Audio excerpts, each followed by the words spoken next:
Buenas tardes para ti en la brumosa Escocia. Estás, wow, tiempo sin verte, definitivamente. Sí, Eh, ¿Cómo va todo? bien, muy bien.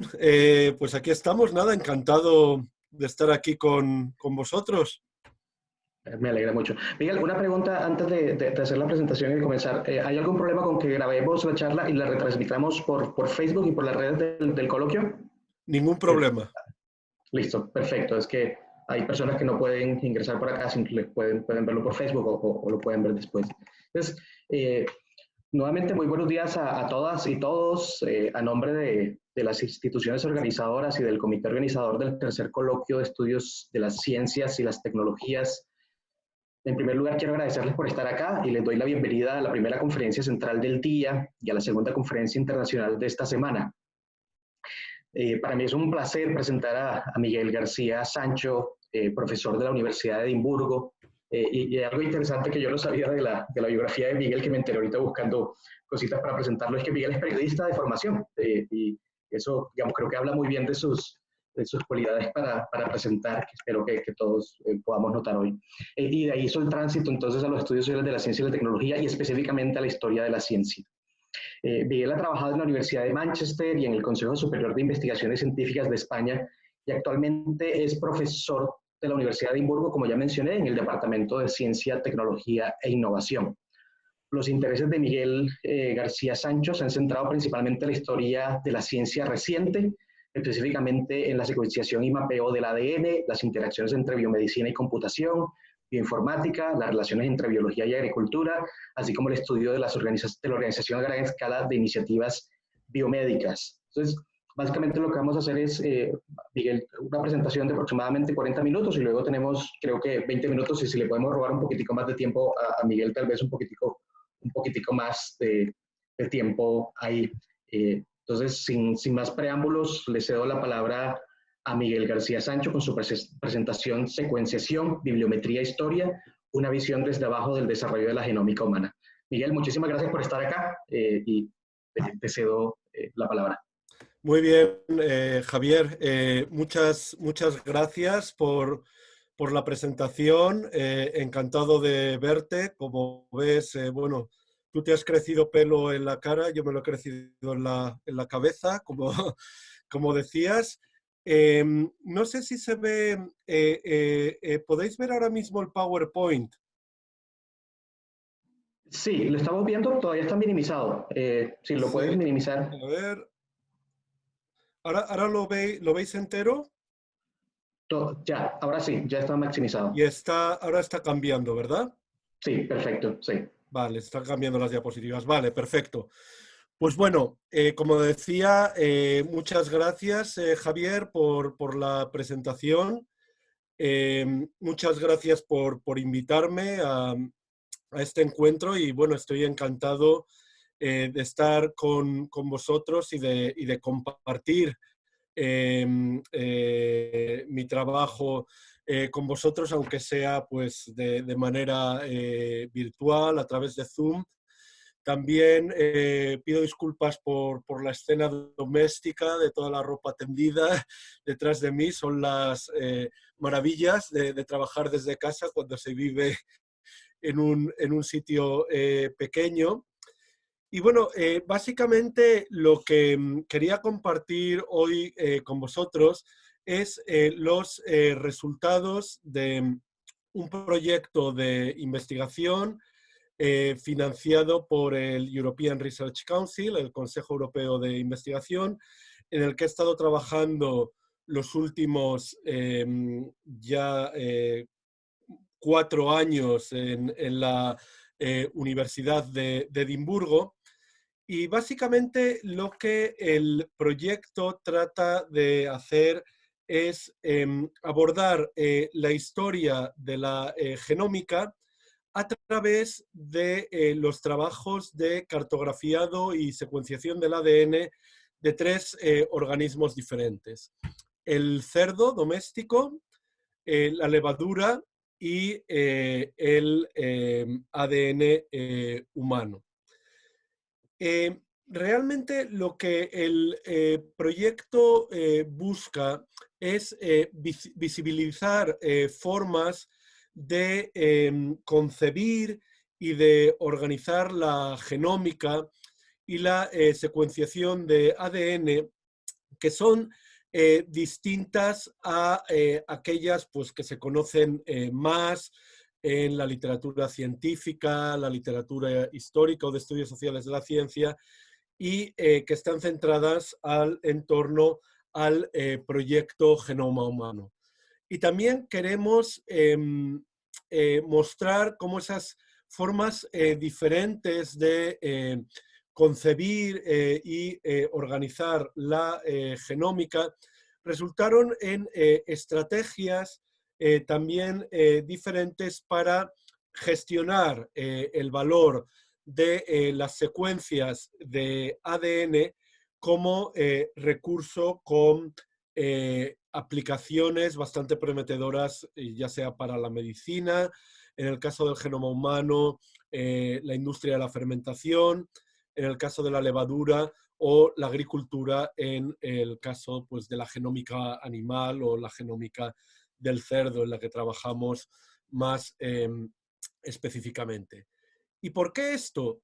Porque yo creo que cuando hablamos de genómica nos viene de forma casi instintiva a la cabeza esta fotografía de una ceremonia organizada por Bill Clinton en junio del año 2000, en el que se presentó el llamado primer borrador de la secuencia de ADN humano, que estaba formado por 3.000 millones de unidades químicas o nucleótidos. Y desde entonces la historia de la genómica ha tendido en parte a confundirse con la historia del proyecto Genoma Humano. Y el proyecto Genoma Humano se ha reflejado o se ha retratado como una iniciativa internacional coherente y con un punto de inicio y de culminación también bastante definido. De inicio en torno al año 1990 y de culminación entre el año 2001 y el año 2003, que son las fechas en las que esta secuencia enorme de ADN humano se describió en la literatura científica. El primer borrador que Clinton anunciaba de la secuencia del genoma humano se publicó en el año 2001 en la revista Nature, y este artículo destacaba la labor de 20 grandes centros de secuenciación que habían contribuido a esa secuencia de 3.000 millones de unidades químicas de manera principal o protagonista, porque habían desplegado modelos industriales de producción científica. Se les comparaba con fábricas de secuencias de ADN. Y dentro de estos 20 grandes centros de secuenciación se destacó especialmente la labor de 5 de ellos, a los que se llegó a conocer como el G5 de la genómica, y eran 5 instituciones que habían contribuido más del 80% de la secuencia de ADN humano.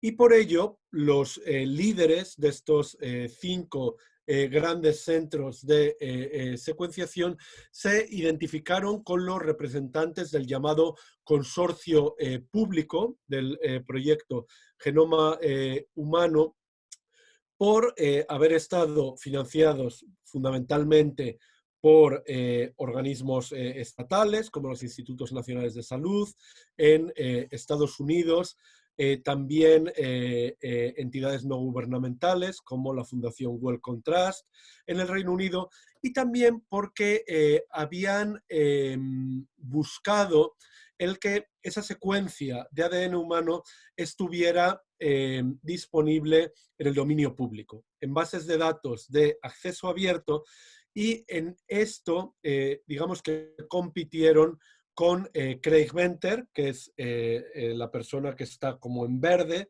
en la parte de abajo de la foto que os acabo de mostrar, que era el presidente de una empresa llamada Celera Genomics, que había realizado un proyecto de secuenciación del genoma humano en paralelo y buscaba, al menos inicialmente, patentar esa secuencia. Pero al final acabó también publicando su secuencia del genoma humano en otro artículo que también se publicó en el 2001 en la revista Science en lugar de la revista Nature.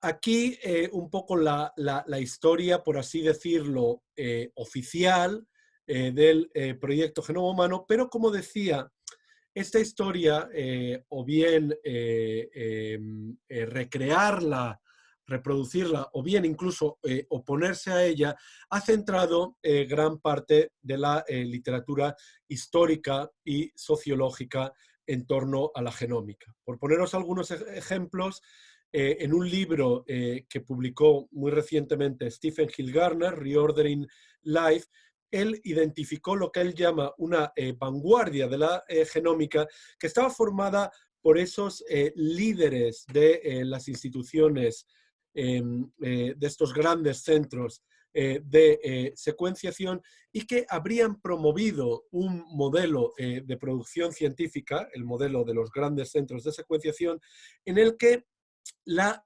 producción de secuencias de ADN estaba separada de su uso. Es decir, estos grandes centros de secuenciación lo que querían era sistemáticamente secuenciar a gran escala, producir la secuencia del genoma humano de 3.000 millones de unidades químicas, ponerla a disposición de otros investigadores en el dominio público y luego estas otras instituciones, estos otros investigadores son los que definirían cómo usar esas secuencias. Otro libro paradigmático en la historiografía de la genómica es Life Out of Sequence de Hallam Stevens, en el que desarrolla trabajo histórico y antropológico en dos de estos grandes centros de secuenciación, el Instituto Sanger y sobre todo el Instituto Whitehead de Boston, que fueron dos de los grandes productores de la secuencia del ADN humano. Y la pregunta que me llevó a empezar este proyecto fue: ¿qué es lo que pasaría si empezamos esta historia por el principio en lugar de por el final? Es decir, ¿qué es lo que pasaría si en lugar de partir de este primer borrador de la secuencia del genoma humano, si en lugar de partir del proyecto Genoma Humano y andar para atrás y ver cómo empezó como un proyecto coherente en 1990 y nos llevó a la publicación de la secuencia entre el 2001 y el 2003, ¿qué pasaría si en lugar de eso vemos cómo las personas y las instituciones empezaron a secuenciar ADN humano o de otros organismos y empezaron a organizarse para realizar este trabajo de secuenciación? Y en realidad este proyecto enlazaba con un trabajo que realicé anteriormente sobre historia de la secuenciación como práctica científica. Y en esta historia de la secuenciación me di cuenta de que había personajes e instituciones que no encajaban con esta narrativa de los grandes centros de secuenciación o del proyecto Genoma Humano. Por daros algún ejemplo, Frederick Sanger, que fue el inventor de las primeras técnicas de secuenciación de ADN, empezó secuenciando proteínas, otra molécula biológica diferente al ADN, y él siempre se consideró como un bioquímico, cuyo trabajo estaba completamente al margen de estos grandes centros de secuenciación o de sistemáticamente producir una gran secuencia del genoma humano o de cualquier otro organismo. Y también otros historiadores que se han centrado en documentar el desarrollo de la genética médica y de la genética humana, por ejemplo, Susan Lindy, han mostrado cómo algunos investigadores, como por ejemplo Victor McCusick, que fue uno de los fundadores de la revista Genómica, eh, eh, se dedicó durante toda su carrera a secuenciar simplemente pequeñas partes del genoma humano, pequeñas partes de cromosomas humanos asociadas a enfermedades genéticas o enfermedades hereditarias. Y de ahí ella ha venido a decir que Victor McCusick y otros genetistas médicos y humanos representan una pulsión, un imperativo por cartografiar, por catalogar genes humanos para ponerlos al servicio de la investigación médica. Es decir, ellos no estaban produciendo secuencias de ADN a gran escala, como Gil Garner ha documentado en los grandes centros de secuenciación. Ellos estaban produciendo secuencias más pequeñas para también usarlas. Es decir, en el caso de los genetistas médicos, esta separación entre la producción y el uso de secuencias no se aplica, no funciona.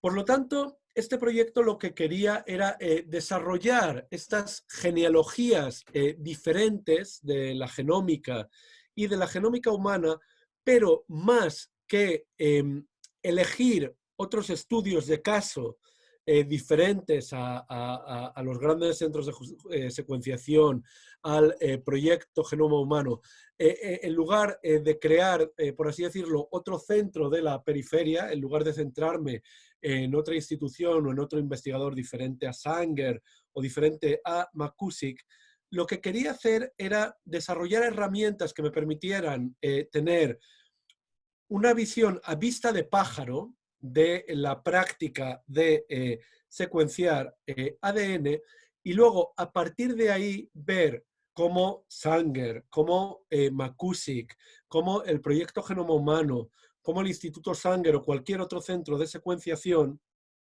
es simplemente un ejemplo en un ecosistema mucho más amplio. Entonces, para hacer eso, lo que hice fue colaborar, en primer lugar, con otros 3 investigadores de la Universidad de Edimburgo, Gilles Biry, Rodri Leng y Mark Wong, que son expertos en bibliometría y técnicas cuantitativas de cartografiado de redes sociales. Y con ellos decidí desarrollar 2 bases de datos. La primera base de datos recogía todos los envíos de secuencias de los 3 organismos, el cerdo, la levadura y Homo sapiens, el ser humano, a el archivo de nucleótidos europeos, o el European Nucleotide Archive.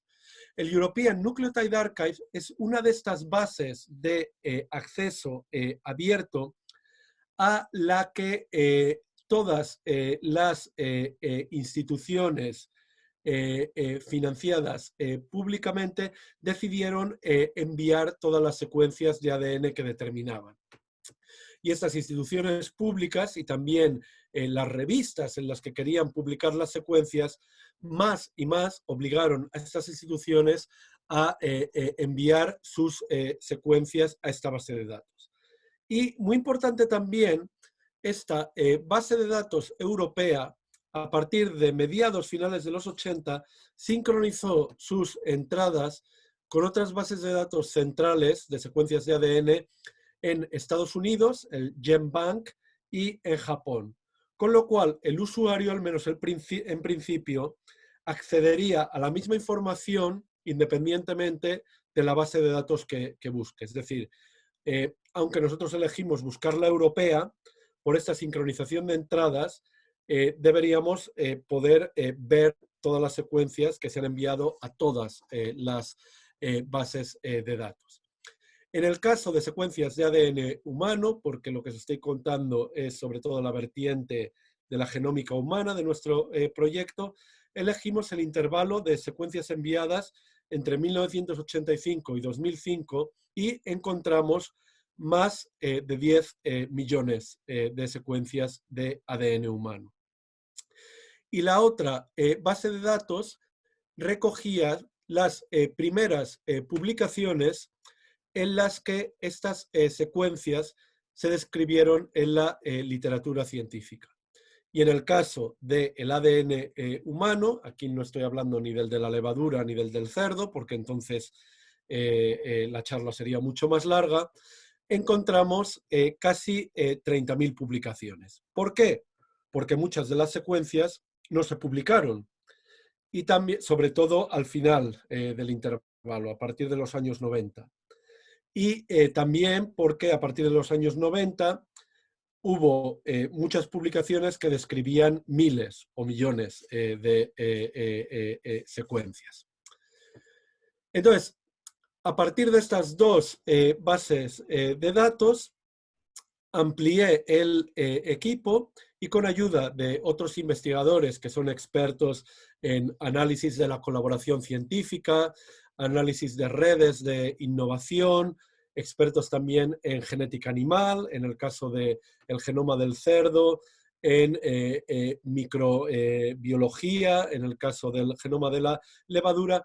Analizamos conjuntamente estas dos bases de datos y en el caso de los envíos de secuencia empezamos a analizar quién envió estas secuencias, cuándo y cómo cambiaron los volúmenes de secuencias que se enviaban en cada momento y en cada institución.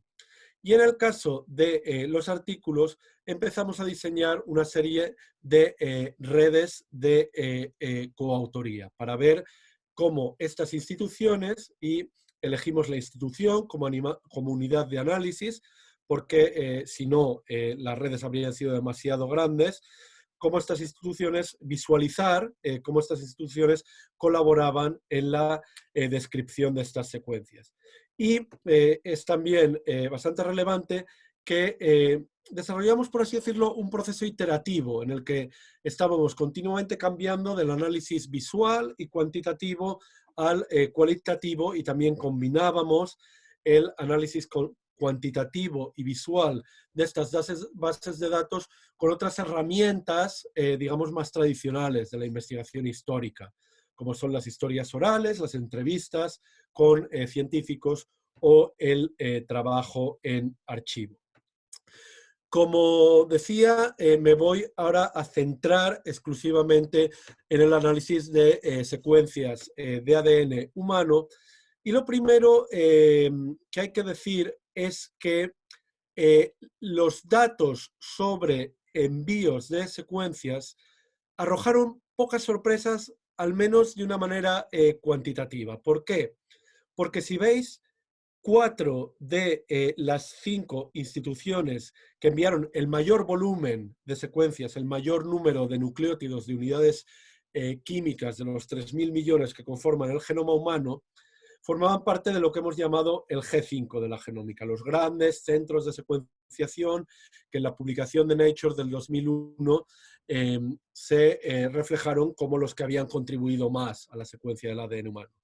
Y luego, la institución que envió más secuencias durante este periodo es Celera Genomics, es la compañía, la empresa dirigida por Craig Venter que compitió con los otros en la determinación del genoma humano y que quería patentar la secuencia en vez de enviarla o hacerla disponible en el dominio público. Pero lo que es más relevante es que estas instituciones empiezan a dominar en el ranking de envíos de secuencias a partir de 1996. Hasta 1996, de hecho, las instituciones que secuencian más ADN son otras. ¿Y por qué? Porque en 1996 tuvo lugar una reunión muy importante en la isla de Bermuda, en la que representantes de grandes centros de secuenciación de ADN, entre ellos el G5, se pusieron de acuerdo para coordinarse en la secuenciación del genoma humano, haciendo una parte del genoma cada uno, y también se pusieron de acuerdo en hacer disponible esta información en el dominio público para, digamos, competir con el proyecto de secuenciación de Craig Venter en Celera Genomics. Y fue ahí donde formaron el llamado Consorcio Internacional de Secuenciación del ADN Humano, que es curioso que lo llamaran internacional cuando veis en este ranking que casi todas las instituciones eran de Estados Unidos y la otra del Reino Unido. Si miramos los datos de coautoría de publicaciones que describen por primera vez una secuencia de ADN enviada a esta base de datos de acceso abierto, la película se complica. Y aquí ya sí que empezamos a ver un ecosistema mucho más complejo de instituciones habiendo descrito secuencias de ADN. Más de 6.000 instituciones participando en estos artículos científicos, casi 40.500 relaciones de coautoría.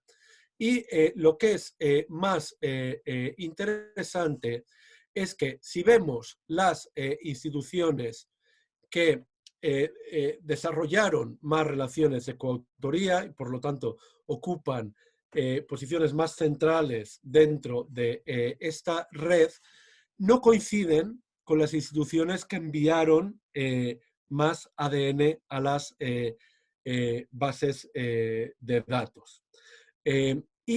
Otra característica, creo que también bastante interesante de esta red, es que las instituciones tienden a estar agrupadas, las relaciones de coautoría tienden a estar agrupadas de manera muy fuerte y muy clara por países. Aquí podéis ver, pues, perdón, no es en morado, es en rojo Estados Unidos, en verde Japón, azul Alemania, y esto se debe a que esto refleja una observación que un sociólogo, historiador de la genómica, Michael Fortune, hizo hace ya bastante tiempo, que es que el proyecto Genoma Humano nunca existió, en el sentido de que nunca hubo una entidad administrativa única que financiara o organizara un único proyecto al que podemos llamar Proyecto Genoma Humano.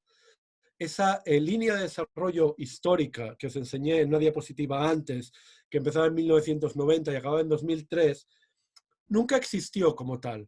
Lo que existieron fueron varios proyectos genoma humanos, varios proyectos de cartografiar y secuenciar el genoma humano con distintos objetivos y que eran nacionales en distintos países.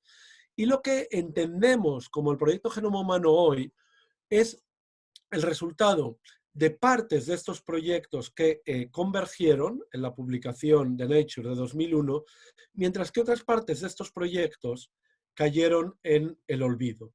Por lo tanto, estas redes de coautoría son una oportunidad de rescatar estos aspectos de organizar la genómica que cayeron en el olvido, pero aquí la pregunta es cómo interpretar esta red, cómo convertir esta red en una explicación que tenga sentido histórico, por así decirlo. Y la respuesta corta a esta pregunta es que realmente no existe esa interpretación. O mejor dicho, no existe un único sentido histórico. Es decir, esta red no tiene un sentido que esté esperando a ser descubierto. Esta red tiene muchos sentidos y muchas interpretaciones que dependen de la manera en que miremos esta red, de las preguntas que nos hagamos, de lo que queramos encontrar en ella y también del bagaje que tengamos nosotros a la hora de interpretarla. Por ejemplo, la manera en que los expertos en bibliometría y las personas con un bagaje más cuantitativo en nuestro equipo se aproximaba en esta red era muy distinta a la de los otros integrantes del equipo. Y también los expertos en genómica animal la miraban de una manera muy distinta a como la podía mirar yo como experto en genómica humana. Por lo tanto, no hay un único sentido en esta red, pero sí que hay una serie de herramientas que nos pueden ayudar a interpretarla. Y me gustaría hablaros fundamentalmente de dos. Una cuantitativa y otra cualitativa. La herramienta cuantitativa, perdón, son una serie de algoritmos que nos permiten detectar grupos o comunidades dentro de una red compleja. Y lo que hacen estos algoritmos es medir o cuantificar todas las conexiones, en nuestro caso, todas las redes de coautoría, todas las relaciones de coautoría de la red, comparar todas las relaciones o redes de coautoría posibles en nuestra red con las existentes y determinar las posibilidades de que ciertas redes de coautoría puedan o no puedan haberse producido por azar. Y entonces lo que hace este algoritmo es dividir la red en una serie de grupos que minimizan esas posibilidades de que las coautorías entre ellos hayan ocurrido por azar. Y este algoritmo, nosotros aplicamos uno de estos algoritmos a nuestra red y nos dio una división en 13 grupos. La otra herramienta cualitativa que nos ayudó a interpretar la red es un concepto que se llama historias conectadas. Y este concepto lo acuñaron en primer lugar historiadores que investigaban las redes de exploración y de viajes que se desarrollaron en las primeras expediciones comerciales de España y Portugal durante los siglos XV y XVI. Y lo que hacían estos historiadores era seguir ciertas rutas comerciales para poder ver lo que había pasado en muchos lugares diferentes al mismo tiempo. Ellos lo que venían a decir es que era imposible dar cuenta de todo lo que estaba pasando en ese momento, de todas las rutas, de todas las especificidades de todos estos territorios. Era imposible cartografiar imperios tan altos. Pero siguiendo estas rutas, por lo menos, se podían dar cuenta de ciertos intercambios entre distintos lugares, ciertos acontecimientos que estaban teniendo lugar al mismo tiempo en distintos lugares y sobre todo el evitar comparaciones, el evitar comparar, por ejemplo, España o Europa con África y Asia, asumiendo que eran entidades completamente dispares o completamente diferenciadas. Y a mí lo que me parece es que hay muchas similitudes entre el comercio y las rutas comerciales y la coautoría científica, porque ambos procesos implican intercambio por parte de dos o más entidades, instituciones, que en muchas ocasiones están alejadas geográficamente, y también implican una dimensión más material, por ejemplo, el intercambio de técnicas, de estudiantes de doctorado, de ciertas sustancias científicas, y también implican una dimensión simbólica. Por ejemplo, tú puedes querer estar en el mismo artículo que otros coautores para formar parte del proyecto Genoma Humano. Por lo tanto, nuestra red de coautoría, analizada desde el punto de vista de las historias conectadas, nos permitía aproximarnos a la genómica humana sin tener necesariamente que comparar el proyecto Genoma Humano y el G5 con todo lo demás. Entonces, ahora lo que os voy a comentar en la última parte de mi presentación son los resultados de analizar uno de los 13 grupos de nodos que identificamos en nuestra red. Este grupo de nodos se encuentra situado en una zona muy central de la red, como podéis ver. Y es interesante, bueno, por una serie de razones. La primera es porque implica la institución más central en nuestra red. La institución que tiene más coautorías de artículos describiendo secuencias de ADN con otras instituciones, que es la Escuela Médica de la Universidad de Harvard. Y este grupo de nodos también implica las dos relaciones de coautoría más fuertes de nuestra red entre la Escuela Médica de Harvard y el Hospital General de Massachusetts, y entre la Universidad de Toronto y el Hospital de Niños Enfermos de la Universidad de Toronto, al que me voy a referir como SickKids para abreviar. Entre estas cuatro instituciones se publicaron conjuntamente más de 150 artículos describiendo por primera vez secuencias de ADN humano. Pero también en este grupo de nodos nos encontramos con las dos instituciones que enviaron más secuencias de ADN a nuestra base de datos. Celera Genomics y el Instituto Whitehead en Boston.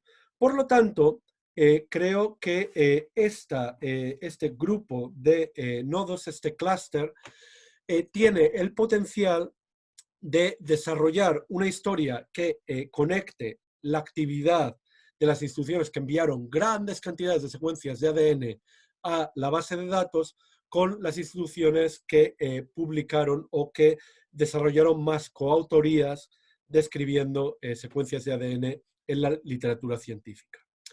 Entonces, si analizamos las publicaciones de Harvard, el Hospital General de Massachusetts y las dos instituciones de Toronto, vemos que se adecúan más con lo que Susan Lindy llamó el imperativo o el impulso de catalogar genes asociados con enfermedades de la genética médica y la genética humana. La mayor parte de las publicaciones describen pequeñas secuencias de ADN de genes implicados en distintos cánceres, en distintas enfermedades como el Shwachman-Diamond Syndrome, pero de forma bastante sorprendente nos damos cuenta que en el año 2003 estas cuatro instituciones de Boston y de Toronto co-publicaron un artículo describiendo la secuencia y la biología del cromosoma 7 con Craig Venter, el director de la empresa Celera Genomics, y de ahí la coautoría con Celera Genomics y que Celera Genomics forme también parte de este clúster, de este grupo de nodos dentro de nuestra red. Y de ahí se puede derivar una pregunta histórica de por qué estas instituciones que habían estado durante años describiendo pequeñas secuencias conectadas a enfermedades y no habían formado parte de ningún tipo de proyecto genoma humano, acabaron describiendo un cromosoma entero del genoma humano con un gran centro de secuenciación como Celera Genomics. ¿Por qué la historia de la genética humana acabó conectando de una manera de historia conectada con la historia de la genómica humana o la historia de secuenciar el genoma humano completo? Entonces, para contestar esta pregunta, de nuevo nos movimos de lo cuantitativo, visual, de los datos, a lo cualitativo y empezamos a hacer trabajo cualitativo histórico en Boston y en Toronto. Y descubrimos que el artículo del cromosoma 7 estuvo liderado por una serie de grupos en Boston, por una serie de científicos con doble afiliación en la Facultad de Medicina de la Universidad de Toronto y SickKids, el Hospital de Niños Enfermos de la Universidad de Toronto. Y el primer objetivo de este grupo de científicos, que en 2003 lideró el artículo del cromosoma 7, había sido el identificar y secuenciar el gen de la fibrosis quística. Y esto lo hicieron en el año 1989 y lo hicieron a través de una colaboración liderada por Lap Chi Choi, que es un científico de origen chino, pero que trabajaba en Toronto, y de Francis Collins, que en ese momento estaba en la Universidad de Michigan, en 1989. Y luego, a partir de los años 90, estos científicos empezaron a seguir trayectorias completamente separadas. Francis Collins decidió aplicar sus técnicas de secuenciación de ADN a otros genes distintos, de otras enfermedades, a otros genes diferentes al de la fibrosis quística. Después de caracterizar la fibrosis quística, dijo, voy a empezar a secuenciar y a localizar otros genes en otras partes, en otros cromosomas del genoma humano. Y en 1994 acabó siendo nombrado director del Instituto de los Institutos Nacionales de Salud de Estados Unidos, que se encargó de coordinar el proyecto Genoma Humano en este país. Por así decirlo, Francis Collins prefirió secuenciar a lo largo del genoma humano, mientras que Lap Chi Choi decidió centrarse en el gen de la fibrosis quística. Y lo que hizo fue coordinar una base de datos en la que científicos, sobre todo genetistas médicos de todo el mundo, empezaban a mandar diferentes mutaciones, diferentes variaciones de la secuencia del gen de la fibrosis quística que facilitaba el diagnóstico de la enfermedad. O sea, lo que Choi, lo que este científico intentó hacer fue, por así decirlo, secuenciar en profundidad. Es decir, en lugar de secuenciar a lo largo del cromosoma 7 y a lo largo del genoma humano, secuenciar más y más y más y más y más variantes del mismo espacio del genoma, el espacio del gen del cromosoma de la fibrosis quística del cromosoma 7. Pero también a partir de los años 90, un científico más joven del equipo de Choi decidió cambiar la estrategia y decidió colaborar con otros científicos que estaban trabajando en otras enfermedades del cromosoma 7, que es el cromosoma donde está el gen de la fibrosis quística. Y así empezar a obtener cada vez un mapa mayor del cromosoma 7. Y a partir de ahí, a finales de los años 90 y a principios del año 2000, empezó a colaborar con Craig Venter en la descripción completa de la biología y de la secuencia del cromosoma 7. Y esta publicación en 2003 estaba, digamos, era el resultado de una coautoría, no solo entre Serer, el miembro más joven del equipo de Toronto, y Craig Venter, sino también científicos de diversas facultades de medicina y hospitales de todo el mundo, entre ellos los de Harvard y Boston, que estaban, digamos, en el mismo grupo de nodos de nuestra red de coautoría. Es decir, Serer, digamos, utilizando los contactos de haberse extendido su trabajo del gen de cromosoma 7 a otras áreas del cromosoma 7, digamos, acabó colaborando con Venter en la descripción de la secuencia y la biología del cromosoma 7. Y esta descripción era beneficiosa para todos. En primer lugar, porque los genetistas médicos en Toronto y en otras partes pudieron acceder a las partes de la secuencia que Celera Genomics y Craig Venter no habían publicado. Y en segundo lugar, porque Celera y Venter también pudieron acceder a la información médica que estos investigadores asociaban a las distintas partes y a las distintas variaciones de la secuencia del cromosoma 7. Y esto era muy importante para Celera Genomics porque en el año 2003, y después de que la secuencia del genoma humano hubiera sido publicada y se encontrara en el dominio público, en estas bases de datos de acceso abierto, Celera Genomics tenía que mover su modelo de negocio de vender esa información, vender esa secuencia, a intentar desarrollar aplicaciones médicas a partir de esa secuencia. Y para ello la información de los genetistas médicos era fundamental, el saber qué partes de esa secuencia del cromosoma 7 estaban asociadas a enfermedades y qué variaciones, qué mutaciones se asociaban a estas enfermedades.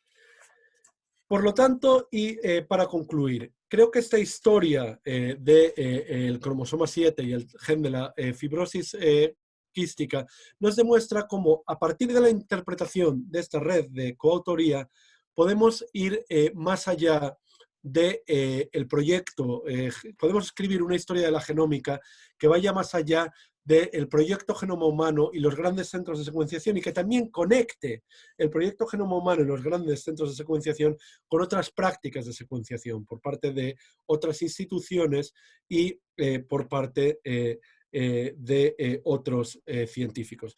Y que podamos ver que, por ejemplo, la separación entre la producción y el uso del genoma humano operó solo dentro de este pequeño grupo de instituciones del G5 de la genómica y de los 20 grandes centros de secuenciación que participaron en el genoma humano. ¿Por qué? Porque para otras instituciones que secuenciaron ADN y secuenciaron ADN humano, como las que se recogen en nuestra red de coautoría, esa separación no existía. Y ellos siguieron produciendo secuencias, pero secuencias que recogían la profundidad del genoma, que recogían las distintas variaciones de la secuencia estándar del genoma humano asociadas a distintas enfermedades, en lugar de una única secuencia del genoma humano. La distinción que habíamos hecho entre secuenciar a lo largo y secuenciar en profundidad. Y estas secuencias en profundidad fueron imprescindibles para Celera Genomics cuando, una vez que se hizo pública la secuencia del genoma humano, necesitaban desarrollar aplicaciones médicas de la secuencia del genoma humano. Porque Celera, a diferencia de los organismos públicos que secuenciaron el genoma humano, no les pagaban simplemente por secuenciar, les pagaban por vender ciertas aplicaciones de la secuencia a otros agentes, a otras instituciones. Por lo tanto, desde la perspectiva de Celera Genomics, la producción y el uso de las secuencias está mucho más entrelazada, está mucho más unida. ¿Y de qué nos puede servir esto, además de para rescatar, digamos, una historia del olvido? Nos puede servir porque después de la publicación del genoma humano en el año 2000, muchas de las entidades y de las instituciones que financiaron el proyecto Genoma Humano, por ejemplo, la Wellcome Trust en el Reino Unido o los Institutos Nacionales de Salud en Estados Unidos, han intentado desarrollar estrategias que resuelvan lo que ellos llaman, por así decirlo, el translational gap, el vacío translacional. Es decir, una vez que hemos determinado la secuencia del genoma humano y la hemos puesto a disposición de todo el mundo en bases de datos de acceso abierto, ¿qué hacemos con esta secuencia? O sea, cómo estas otras instituciones pueden utilizar esta secuencia de manera que puedan, pues, tratar mejor las enfermedades genéticas o que puedan desarrollar aplicaciones industriales o agrícolas.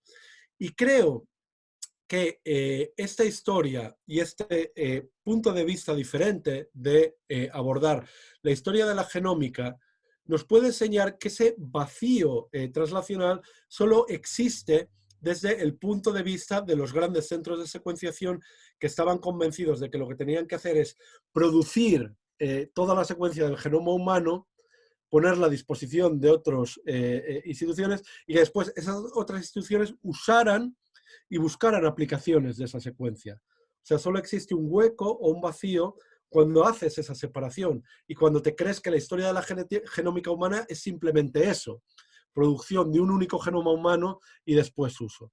Mientras que en el caso de instituciones como Harvard Medical School o el Hospital de Toronto, ese vacío realmente no existió nunca, porque ellos siempre produjeron y usaron secuencias en medicina al mismo tiempo.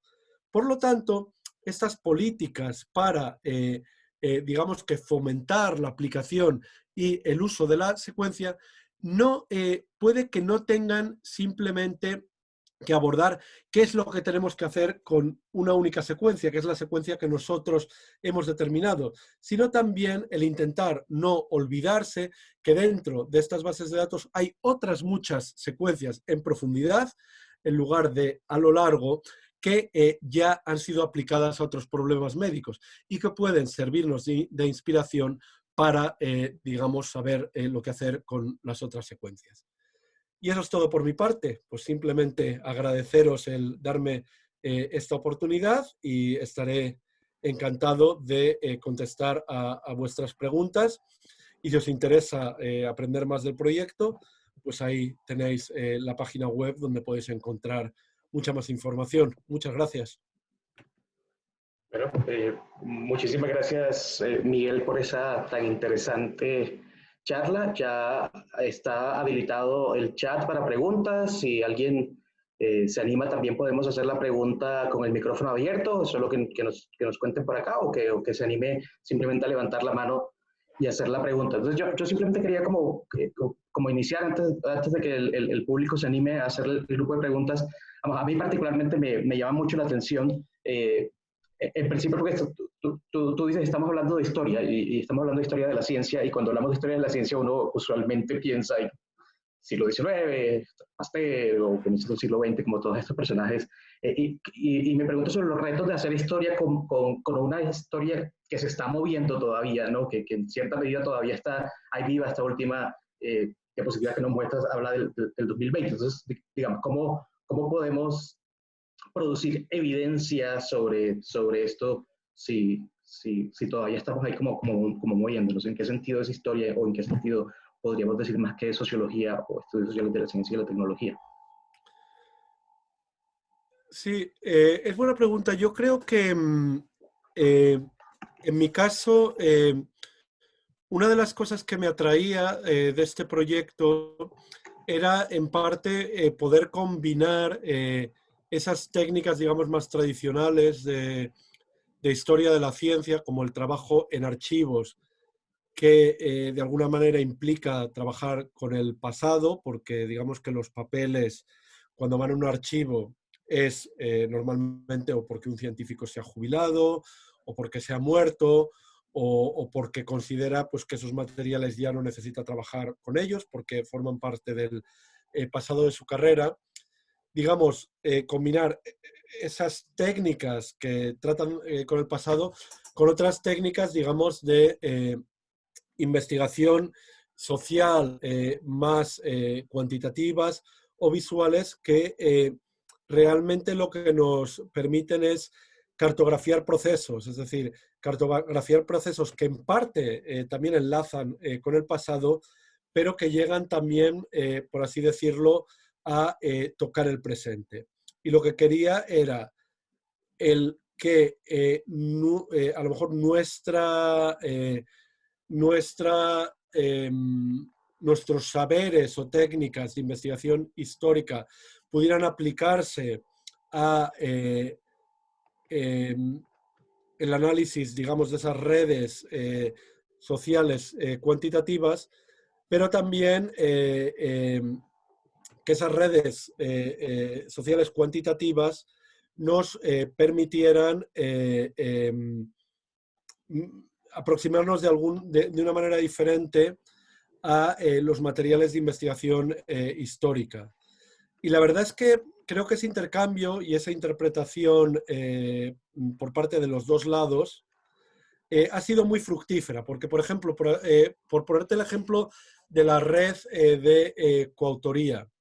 Esa red de coautoría captura publicaciones desde 1985 hasta 2005, es decir, publicaciones, digamos, muy antiguas y publicaciones que se han realizado pues, casi en el presente. Entonces, la red nos permite al mismo tiempo ver esas publicaciones más antiguas, o sea, nos permite ver en el mismo espacio esas publicaciones más antiguas y esas publicaciones más recientes. Nos permite ver a la vez que la Escuela Médica de Harvard y el Hospital de Toronto en 1989 secuenciaron el gen de la fibrosis quística y por lo tanto nos permite localizar esas publicaciones e interrogarlas históricamente. Por ejemplo, ir a un archivo y ver, como he visto yo, los distintos borradores del artículo que describía el gen de la fibrosis quística en 1989. Pero en el mismo espacio nos permite ver a la vez, ostras, pero estas instituciones también colaboraron o hicieron una coautoría con Celera Genomics. ¿Por qué? Esta publicación tuvo lugar en 2003, o sea que representa un periodo distinto al de 1989. Y entonces, digamos que pudiendo incluir esas dos publicaciones en el mismo proceso histórico y preguntarnos cuál fue el tránsito de uno a otro, es cuando podemos hacer una historia conectada que conecta la secuenciación a gran escala con la secuenciación en genes, la secuenciación a lo largo con la secuenciación en profundidad. Es decir, yo creo que es a la vez lo que permite ese trabajo interdisciplinar que llega muy cerca del presente es abordar un proceso histórico con herramientas que te permiten ver el cambio social de una manera bastante longitudinal, con herramientas que te permiten profundizar la dimensión histórica de una manera diferente a la que hace la ciencia social, las ciencias sociales, la sociología de procesos longitudinales, por así decirlo. Ok, muchísimas gracias por acá. Alberto Aparicio hace una intervención, hace una pregunta, dice, excelente presentación y muy interesante el tema. Él pregunta específicamente sobre el translation gap que mencionas, que hoy también se habla de postgenómica y dado el reconocimiento de que la información genómica no es suficiente para abordar problemas biológicos, la pregunta sería, ¿consideras que estas ideas de ir más allá del gen ya estaban presentes durante el proyecto del genoma humano? Haberla reconocido había dificultado la justificación y financiación del proyecto del genoma humano, y te da nuevamente las gracias por la presentación. Sí, muy buena pregunta y que yo creo que está, digamos, en el corazón del mensaje historiográfico que he querido lanzar con esta charla. Y es que la distinción entre genómica y posgenómica solo tiene sentido desde el punto de vista del proyecto Genoma Humano y del trabajo de esos grandes centros de secuenciación.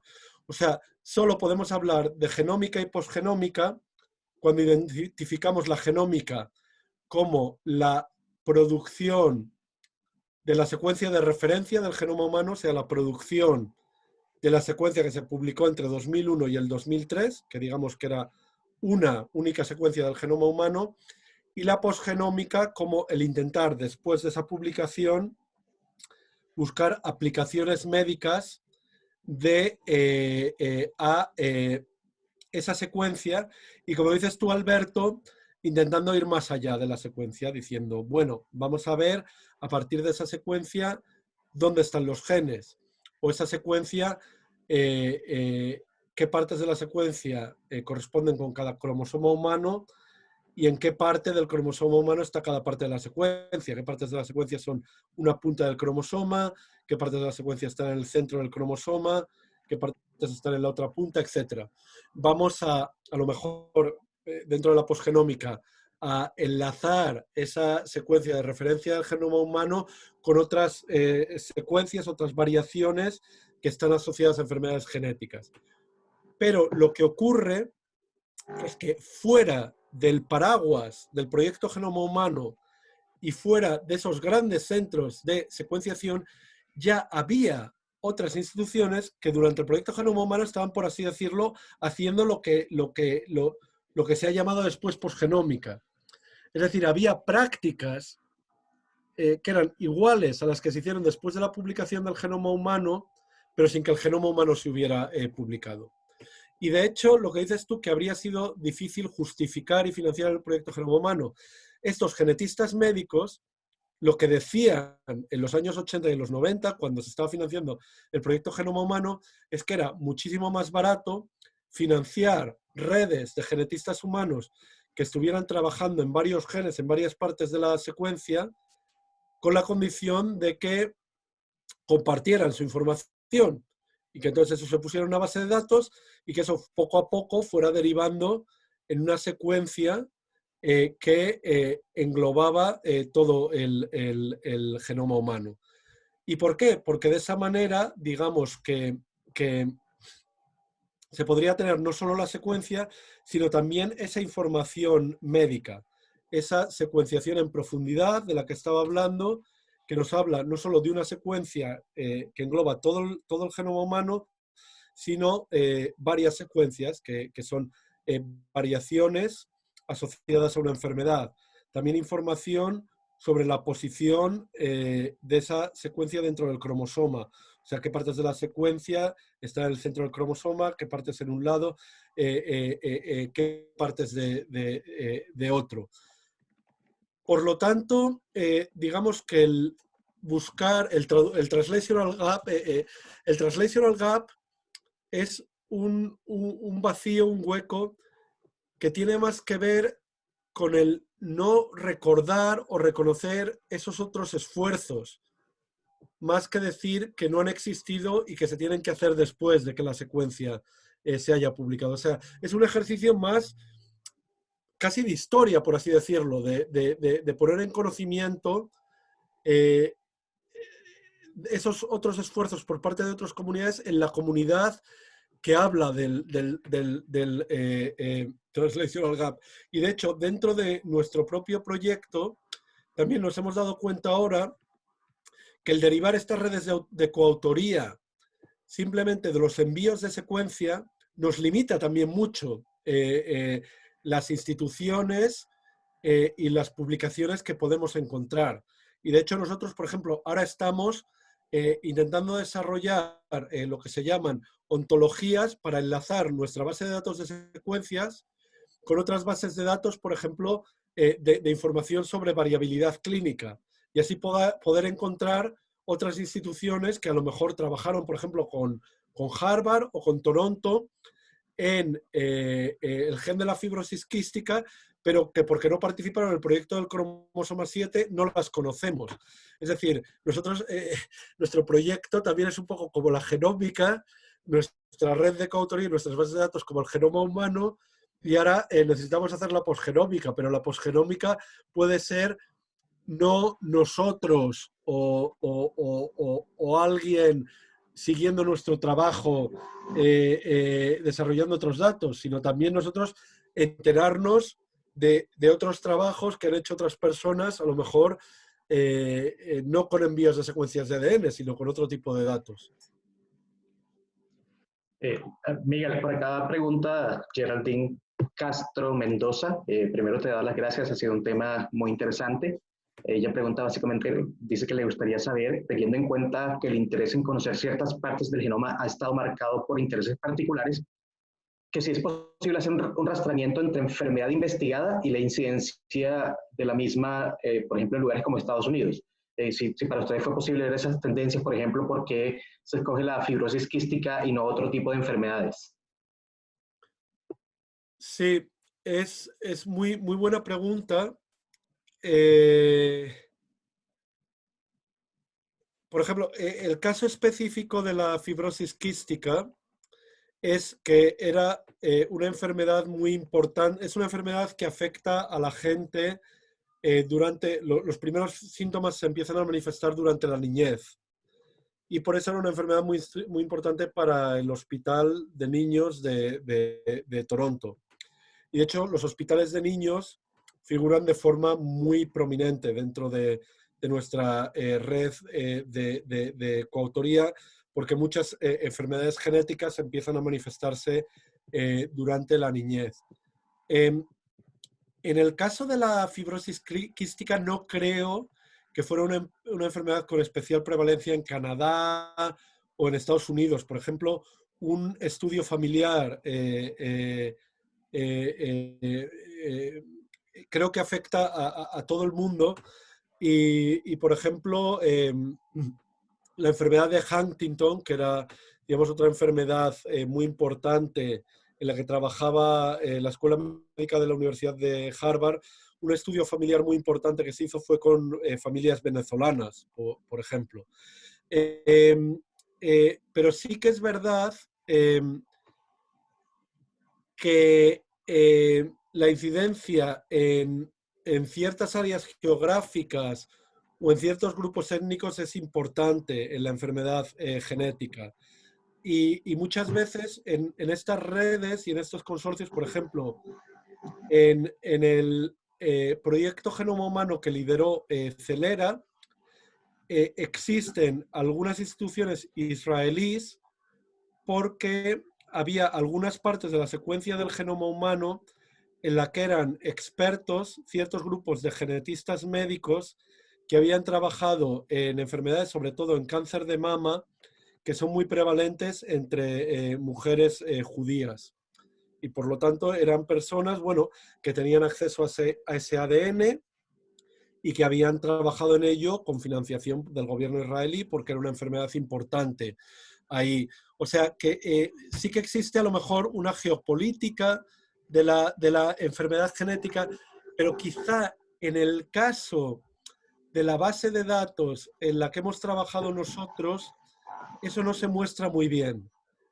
Pero sí que es verdad que si pudiéramos, de nuevo, la posgenómica un poco de nuestro proyecto, cruzar esa base de datos con gente que esté trabajando en otras enfermedades con datos de otras zonas geográficas, posiblemente sí que pudiéramos, digamos, derivar nuestro estudio a periferias, por así decirlo, a focos geográficos que no están muy abordados en la literatura histórica y sociológica. Nosotros lo pudimos hacer un poco, por ejemplo, con Canadá, en lugar de con Estados Unidos. Pero sí que es verdad que si coges la red y empiezas a ver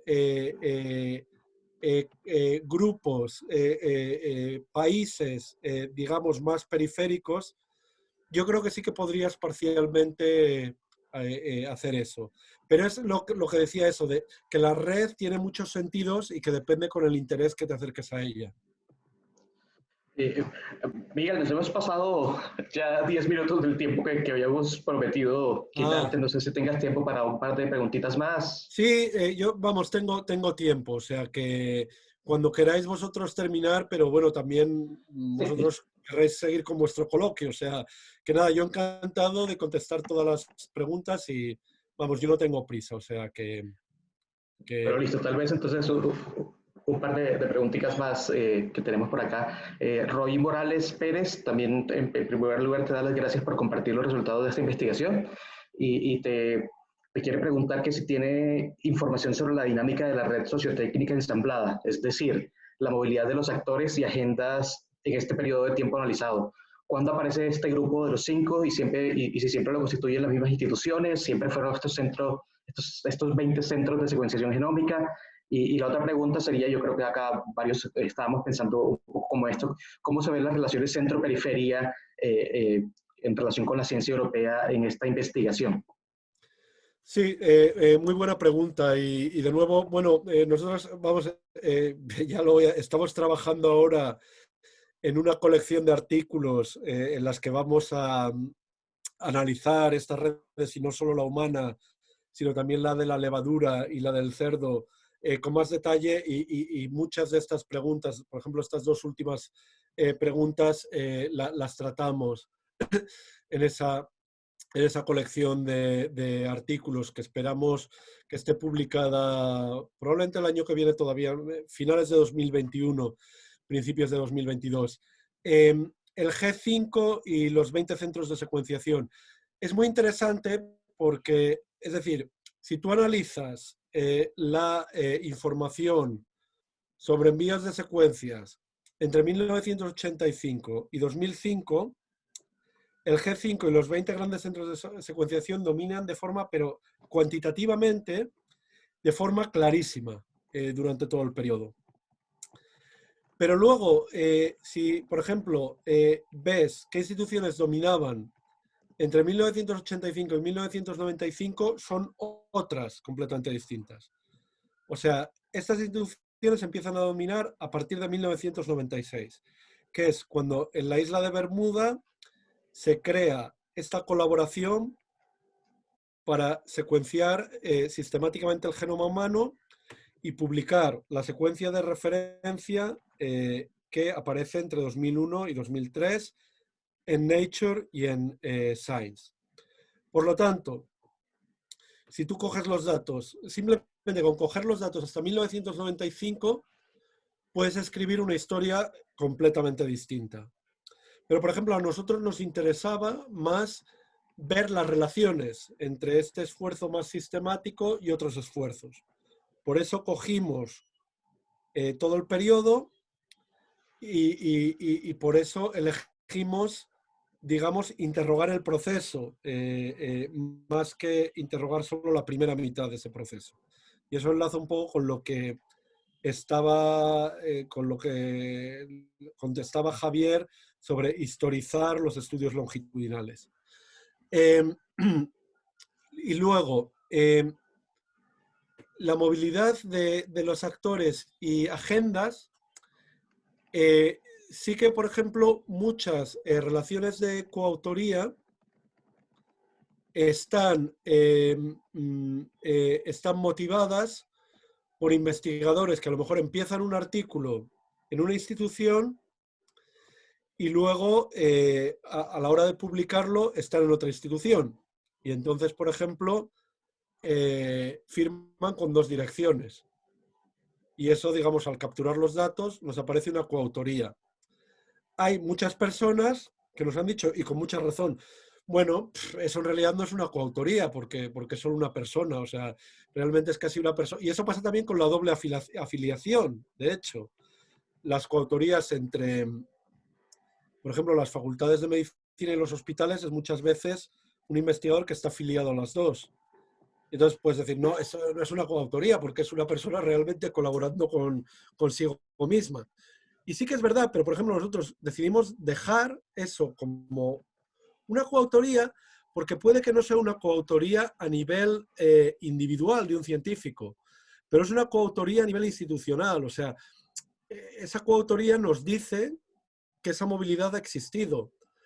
Nos dice que a lo mejor eso, un investigador, pues, a lo mejor, pues, trabajaba, Francis Collins, trabajaba en un departamento de genética médica en Michigan y luego acabó en el centro que coordinó el genoma humano en Estados Unidos. Por lo tanto, la carrera de Francis Collins, a lo mejor investigar esa carrera, pues nos puede decir algo sobre las decisiones que ciertos actores hicieron o no hicieron para pasarse, digamos, de un modo de organizar la genética humana a otro.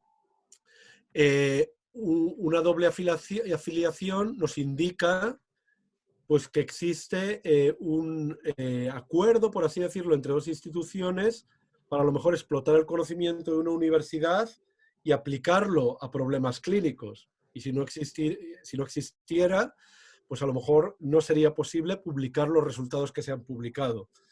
Entonces, digamos que esa es otra de las cosas que nos sugiere la red de coautoría.